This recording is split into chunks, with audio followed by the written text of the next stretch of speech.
అంటే ఒకటి సార్ మీరు లైన్స్ క్రాస్ అయ్యారంటున్నారు కానీ పిఓడబ్ల్యూ సంధి గారు గతంలో బికినీలు వేసుకుంటారా అంటే ర్యాంప్ వాకుల పైన బికినీలు వేస్తారా, అందాల పోటీల్లో కొలతలతో కొలుస్తారా వాళ్ళ ప్రైవేట్ పార్టీలని, దీన్ని ఇండియా ఎలా ఆంధ్రప్రదేశ్లో ఎలా అనేసి ఫైట్ చేశారు.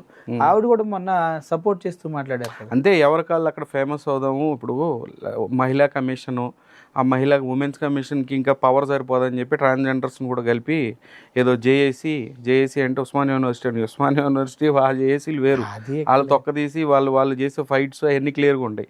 ఇక జేఏసీ అనేది పెడితే కనుక జనం భయపడతారులే అని చెప్పేసి 2 పేర్లు పెట్టి దానికి జేఏసీ అని పెట్టారు.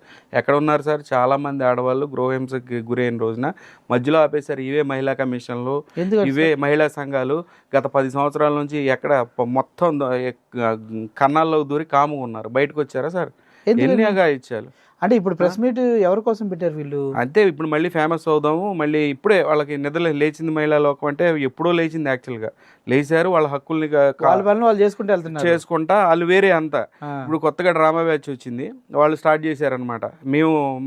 మేమే హక్కుల్ని కాపాడుతుంది అన్నట్టుగా. అసలు మహిళా లోకం వేరే ఉంది, వాళ్ళ హక్కుల్ని వాళ్ళు కాపాడుకున్నారు, వాళ్ళు చాలా మంచిగా ఫైట్ చేసుకున్నారు, అయిపోయింది.